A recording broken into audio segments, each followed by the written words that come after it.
Well, I think certainly there is, as Phil noted, a lot of scrutiny on the FAA, and this is probably one of the biggest challenges the FAA and Boeing have faced in years. There has been enormous safety, success for the aviation industry for a while. I think the FAA is going to have to, be a little more specific about its processes and what happened in this case. And obviously, the investigation is continuing.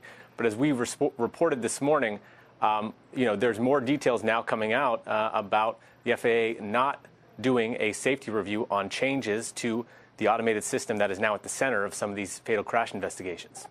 Jack, does your reporting suggest that's different? There's something unusual in this case? Or is the concern about the way the FAA does business ordinarily by virtue of sort of the self-regulation or however you'd want to call it of the industry?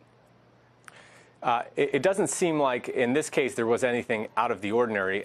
In fact, what had happened is Boeing made significant changes to the system at the center of these crashes. It quadrupled the power of the system and also expanded the scope of the system shortly after test flights began.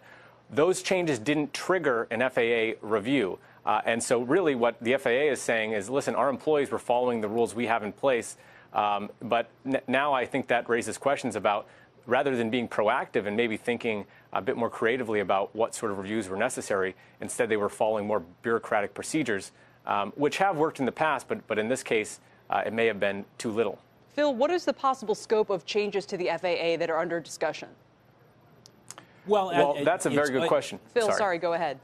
That's as Jack was talking about in terms of the software and these changes, and they didn't catch the attention of the FAA. This gets right to the question.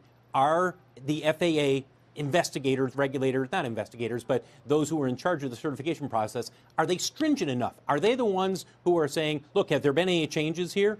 Look, there's so many parts that get approval as a plane is being developed and built, Kelly, that the question is, are the FAA managers, executives, whoever you want to, whatever term you want to use, the ones who are in charge, are they checking all of the ones that they should be checking? Or is it a case where they've worked closely with some of the Boeing engineers, and it's not that they think the Boeing engineers are doing anything nefarious, but that they take their word for it, and they say, okay, well, these guys signed off on it, and we're good with that. So those are the types of changes that ultimately somebody might be saying, we need to have that change.